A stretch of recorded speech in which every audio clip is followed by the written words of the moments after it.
Hello, I'm Doug Muzzio. This is City Talk. He has been affectionately called a crank, a scold, a public nuisance, and an inspirational curmudgeon, an ink-stained fetch.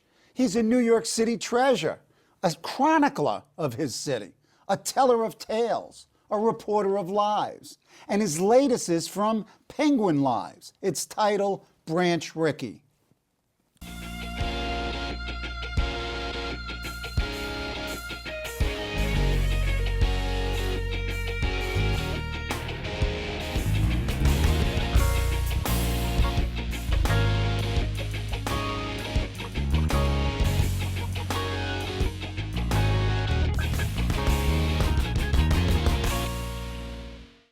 He's Jimmy Breslin, Pulitzer Prize winner, losing political candidate, a Queens guy.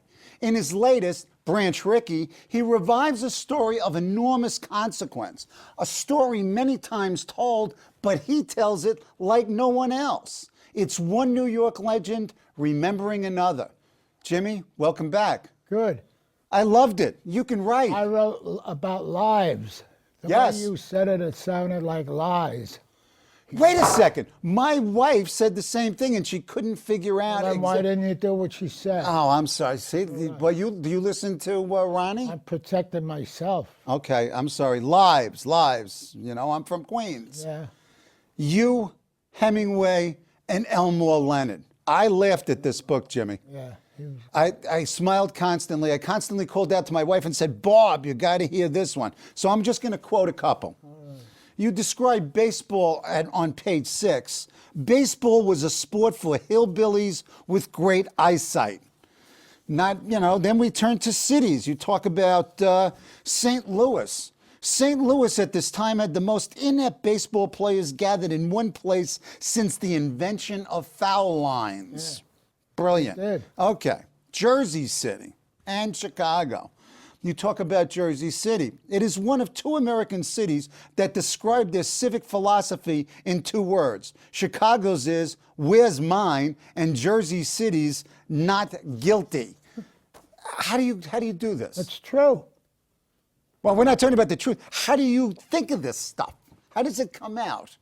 A couple of words, but it's true. It's Jersey City. They're not You're just long, complicated sentences. No. I get it. Talk about the book. How did you come to write a biography for Penguin on Branch Rickey? They came to you? Yeah, they called me up and asked me to do a book, and it was a short book, and I would do it. That style. There have been a couple of comments about how slim the product was. Well, they asked me to write a short book. I come out of tabloid newspapers. If you want something short, I'll give it to you short. And that's what I did. But the story is short, and I'm amazed that most of these other jobs that were done didn't seem to see what it was. What it was when he took black and put him in a baseball, Rickey did, alone, by himself. He did it with George McLaughlin from Brooklyn. I got to give him a blow. Wait a minute. Wait a second. First of all, you have to talk about the meeting between Branch Rickey and McLaughlin. Give me the whole deal. No, well, George McLaughlin, I always knew from dinners where he'd stand there with a drink in his hand. And he owned a lot of the Dodgers, his bank, George. And he was known as George V because he drank. George V. You love drunks. Go ahead. That was he said that's my name, George V. A glass in his hand. But he was not for blacks. Don't worry about him. But Rickey said he wanted to put this black in a baseball. And then he described to Rickey how they could make a fortune of money with it. That changed his attitudes on race in an instant. And the first thing that McLaughlin began to talk is, how are we going to do this? That took care of that. So he wanted it in. And in this case, the green trumped the fear of the black. He didn't care after that. After that, he cheered for the black. But it was a thing that nobody knew about it. Rickey was the one that really knew it. He was going to put a black in a baseball. Now, why? I mean, you say that Rickey was neither a savior nor a Samaritan. He was a businessman. Talk about, that's what was different about this book, as well as the great writing, was that perspective. Came out of Ohio Wesleyan, Methodist, Baptist, these people, and he had it in him. He was going to do it. He thought it was God's work. He really did. Aside from everything else, he saw that the second reason was he could fill the stands with blacks to see him play. He's not a dope. And also, he could get these great black ball players to stock his team. Get everything. I mean, but go ahead. First, he had to break the number one problem in America, which was race. So he amassed a pound of paper on who the black players were, and it was Jackie Robinson was all he kept reading and hearing about. So he sent Clyde Sukforth from Maine out to Chicago to talk to this Robinson, and Sukforth went there, and he didn't know one black for the other, and he didn't care which came over. He had absolutely no concern over color at all. He just wanted to know, where is Robinson? He didn't know which one he was.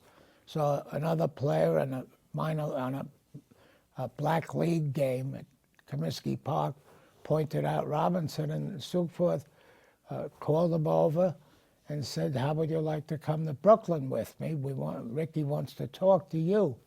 And Robinson listened to the guy talk and saw there's something in this guy. The guy doesn't care that I'm black. Right. That he really wants to. And Robinson was a smart guy, graduated to UCLA. He was everything, but he could see right away Sukforth stuck him, this guy's on the legit. Right. So he went to Brooklyn with him. He stayed overnight here at the hotel in Harlem, and he came down in the morning, and he met Sukforth on Monaco Street, and they went upstairs, and Rickey sat in there, three of them. Sukforth sat in the corner of the room, and Rickey said to Robinson, do you know why you're here? And Robinson said, yeah, to play for some black team, I guess you're starting. Rickey said, no, that isn't why you're here. You're here to play for the Brooklyn Dodgers. Well, he went into shock, and then he was there for 4 hours as Rickey threw punches at him and called him names and got him used to the hatred he was going to face and dispel. And afterwards, he signed him and said, you can't tell anybody about this until World War II was over, so we can operate in a sensible and Robinson climate. Was a vet, too. Yeah, a lieutenant. The one thing is we can't have a commotion over a black player coming in a baseball with the war still on. Uh-huh. So then the pastor at the Protestant church on Askin Avenue in Forest Hills was lifted by the Army. Rickey lived at Greenway North. So what he did was he picked up in Forest Hills, in the gardens, he picked up his missal, which he had, and he walked to church on Sunday and got up in the pulpit, and there were all white women there. There were no men there. They'd all been drafted. The church was on the up. There were no draft dodgers. They all went in. So he did Sunday sermons. Well, after a couple of them, he was running out of his praise of God or reason for it. And he told them he was going to put a black in the baseball. That would be an act pleasing to God on earth. And they listened, and he told them they couldn't talk about it until after the war, so we could not disturb anything. And they all said yes, they agreed not to talk. So they left the church. And they were the only white people, the only people outside of Rickey and George McLaughlin who knew what was happening. Knew they were going to put a black in the baseball. So you've got Branch Rickey he's a visionary. And in some sense, he's a great civil rights leader. That was more than civil rights. the day that Robinson put his first foot with spikes on a baseball field, Major League Baseball field, the American spectacle baseball was shattered and changed forever, and the country was changed forever, and eventually, over the year after year, the world was changed. The largest single act of our time. Wow. Putting Robinson in. Wow. I mean, and really, I mean, even though he's recognized, when you put it in this sort of that grand historical perspective, Well, this it is was. really a real turning point. It was. And then Rickey not only brings in Robinson, he brings in Roy Campanella, and Don Newcomb, well, and then Junior Gilliam, and then he stocks his team with all these great black ball players, and then the Dodgers become a dynasty. Yeah, and he stocked his pocket out of that. Okay, talk about. So there's the visionary, and then there's the, in a sense, who completes the job of the abolitionist, and then there's this other guy who you claim created something that looked like Southern slavery, and that was what? The farm system. Farm system. They didn't have it. It was a farm system. Each of these teams could have farm systems in other cities, small towns, with team players in it. And they were signed to contracts. And as they were being signed and this thing was being set up, Rickey was surprised to see there were no agents for these players. You mean when they get paid, when they're sold, nobody's there to supervise it for their part and take 10% of it, which I will do to make up for this absence of an agent. And he took the money. So he creates the farm system, makes a ton of money. 10% makes the money. And Sure. then also, wait, before he gets to the Dodgers, he creates a dynasty with the Cardinals. Yes. I mean, they win, what, 6 pennants and right. 4 World Series? Yeah. Okay, why does he leave St. Louis? I mean, he's just beat the Yankees in the World Series, and then he comes, is it only because Brooklyn is the only place that can be integrated in the whole United States? No, when he got here, he saw it was the place where you could do it. Okay. It was the opening day of the first game that had a black player on the Dodgers. They had 14,000 blacks in the audience. So he knew that, I mean, this is economic. He's a good businessman as well as, you know, this visionary. He did well by doing good. Absolutely. Talk about, did you ever meet him? Yes, I saw. Yes, I do. What, Little bit. under what I was a young circumstance? kid when he was around here, you know. I mean, what was I, 14, 15 years old. So you didn't know him as an adult? I went to a football game at Ebbets Field in a rain, pouring rain. It was they had the Brooklyn Dodgers had a professional football team. Right. And they were playing the Chicago Rockets, as I recall, in a heavy rainstorm, and no people were there. I went with Rusty Weil, a friend of mine from grammar school. We were in grammar school together. And we're in there, the upper tier, good seats because there was nobody. We were there. And he came and sat behind us and spread a big blanket over him because it was a cold, wet night, and said, "Hello, lads." You know, us would say hello.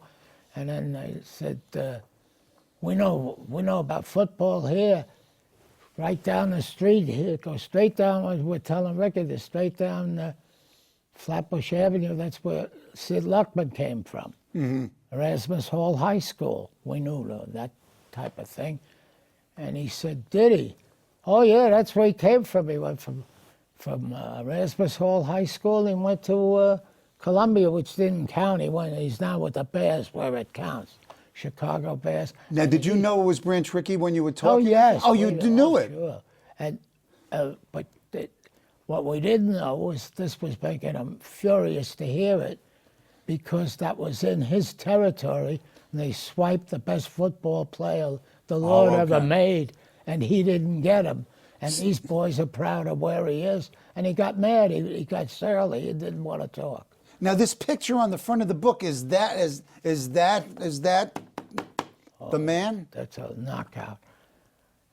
The two people that worked in the publicity department or the art department at the publisher came with the usual pictures of Branch Rickey for the cover. And I didn't like them. They were boring. And then one day they spent 10 days working day and night, and the publisher said they came in with this picture, this one here, and I took one look at it and I said, I don't like it, don't like it. It was I knew it was That was the cover. it was taken by, it's got a story to it. Go ahead. George Silk of the Associated Press took the picture. George Silk was a prisoner of war in World War II. He was captured during the war. And then he's back here in New York working as a photographer at Associated Press, and he took that picture. And then he stopped taking sports, he moved into sports because he didn't want to be around, if he'd stayed as a George Silk, they would have sent him to another war or something, which he didn't want. He had enough of that. And he went and took sports pictures, one of which was this. And it is the picture. Great picture. Okay. You write a lot about sports writers and sports writers at the time. And in fact, you call the Baseball Writers Association a fake and a fraud. Yeah. And then you point to some of the folks that I read as a kid, Jimmy Powers in the Daily News and Joe Williams, the worst, who were constant in their critiques. Why? I know that. Why? What was it? Race. Totally. Yes. Did they know any black people? Why? It's just the endemic racism of the time. Where's Joe Williams come from? Memphis. That's true. You can't. Sometimes you can't get away from your environment. And the crime is Joe Williams' ability to write. He had enormous ability, and he just let it all go down the drain. What was the general mood of the writers as the communicators of all this? They didn't even bother with blacks. Nobody was only. Nobody. Were there any journalists out there who were that it started every time if you mentioned the journalists that would change it, they were reviled, and they were young, just starting or something. Or it was a Murray Kempton. I mean, right. They come once in 100 years. Right, and you work with Murray at Newsday. Yeah, Murray was, forget it, it was the best. You had a couple here and there, but the main number of people who put out sports pages were racist. That's all. So the whole newspapers were too, but this in particular was sports. So what was the reaction of the fans in Brooklyn? My mother's a Brooklyn Dodger fan, and we grew up with her, much to our chagrin. He was accepted by the fans, the Brooklyn fans, not necessarily the fans in Pittsburgh or Chicago. Was that true? Yeah, well, because the owner of the team was pushing him, Rickey, and that put removed a lot of the stain from the proposition. He did it right. Okay, and then but you did have Dixie Walker and the famous petition, which Rickey you had players, but they were no better than anybody else. Or no worse. They didn't like him, no worse, no better.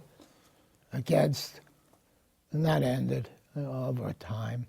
Now it ended because why? Because the guys here in I signed a contract to play for this team, and they told me he's going to play second base, and told me to behave and like it, and that's what I'll do. And show the courage not to fight. Yes. Okay, let me just read one of your just perfect vignettes, and it's early in the season in April 1947, and it's Ben Chapman, the manager of the Philadelphia Phillies, and he yells out, hey nigger, go back to the cotton fields where you belong. And then Jimmy Breslin. Jackie Robinson, in one of his first times to bat as a Brooklyn Dodger, walks pigeon-toed to the batter's box. His face shows nothing. He fights to keep down everything he ever believed. If hit, hit back. Can't do that now. When challenged, smack first. Can't do that either. Insulted, call them on it, right in their faces. No good either. I can't even turn my head to look at him, Robinson thought. If I see him, I'm not going to be able to stop myself. I don't know how you could sort of capture how Robinson might have felt with other than that. But that was, Rickey did that the day he met Robinson and had him in the office. And he worked him over. He spent 4 hours calling him a black. Right, and throwing punches at him. Right. Yeah. Because I neglected not to point that out immediately upon sitting here. That was the key to his mentality, Rickey. He could see what was going to be and what this guy had to do to overcome it. And Robinson was smart enough to accept what he was told by Rickey. Yeah, one of the things that struck me about Rickey is his brilliance as a strategist. Oh, as he you was a just smart said, guy. he could look so far ahead and then work backwards. Oh, I mean, he was it a was smart just guy. unbelievable. Very And smart yeah. man. Yeah, Very I mean, smart man. the way, and one of the glories of this book is that in a very compact way, you really point out what a brilliant strategist he is in all Sure of he this as was. well. Now, does he do it? Does he do it? You know, does he do it for God? Does he do it for God, or does he do it for Caesar? This was the work he was This is supposed to both. follow. Yes. But he went from there back to the St. Louis Cardinals, and the Stanley Muzzio, the pitcher, fine pitcher, came up with a bad arm, and he couldn't, and he was having trouble pitching.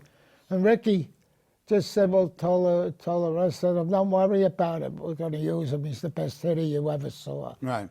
If he doesn't pitch every fourth day, we'll play him every day with his bat. He could see in that sport. That was. Is there anyone in your recollection that, as a baseball mind and general manager and owner, who was as influential and as foresightful as Rickey? Tell me anybody in politics who thought what he did. In government, who did you have that could think like that? Not too many, I would say. I can't think of any offhand. What president ever saw put a black in like this?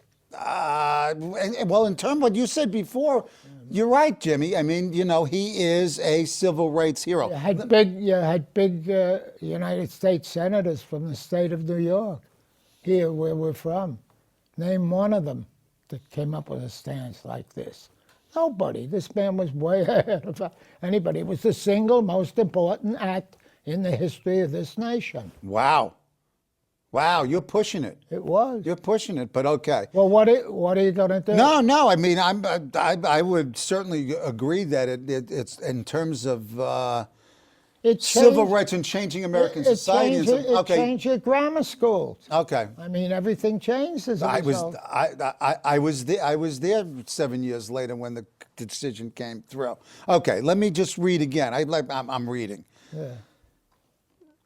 Historical document. You're talking about it's the greatest historical thing. Well, this may not be the Gettysburg Address or the language of the Board of Education, Brown versus the Board of Ed, but you quote the document, and the quote is as follows.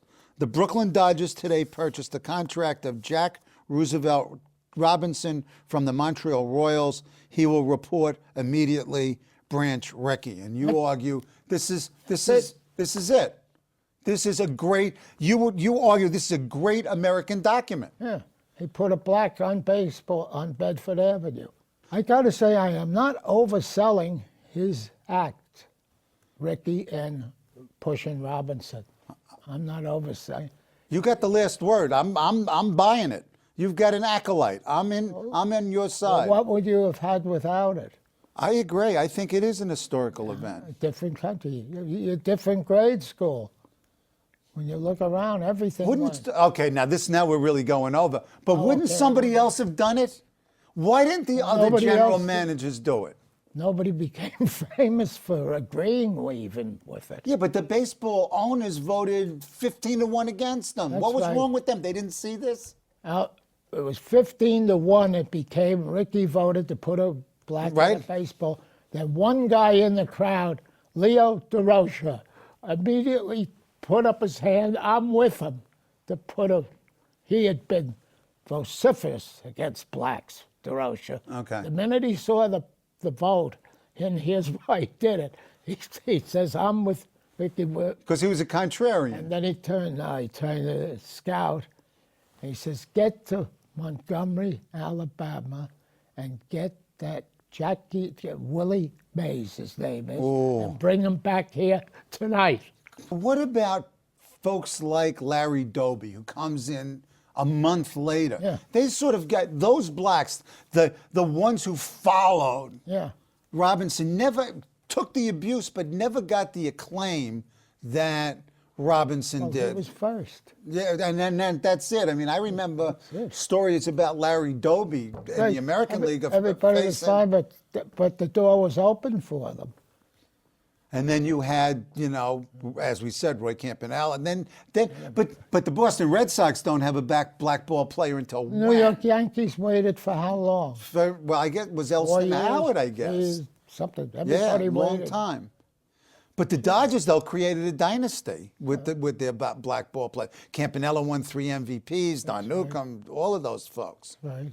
What's next for Jimmy Breslin? What are you writing next? Come on. Well, I'm supposed to do a book on the Blago. Blagojevich. Oh, but he's your type of character. Yeah, except it got held up because I have to have his case, which now starts mid-April. Right. Finally. Right. See what happens there. Got And it. I've been doing while waiting, I've been doing a fiction book, which I like best. Ooh, wow. Mobsters? Keep going. Priests? No, just keep going. Baseball? Come I on. don't know what it You don't know what it is yet? No. You got characters? Yeah. Plot? Yeah, everything, I think. Ooh. And you're not going to tell us anymore.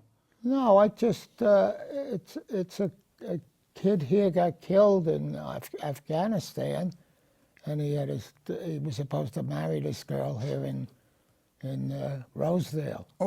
Queens. So we'll just do something there. My We'll mother see lives what in happens. Rose. Okay, we'll have to stop there. Next week, we'll move uptown to talk about the 1961 Mantle Maris home run race and all things Yankees with sports writer Phil Pepe. Join us on CUNY TV.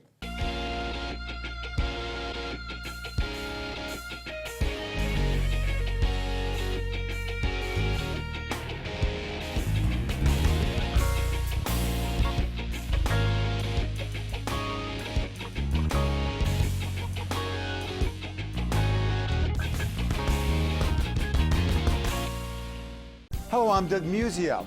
Let us know what you think about this show. You can reach us at CUNY.TV. When you get there, click on the bar that says Contact Us and send your email. Whatever it is. Thanks, no thanks, obnoxious, do it. Send it.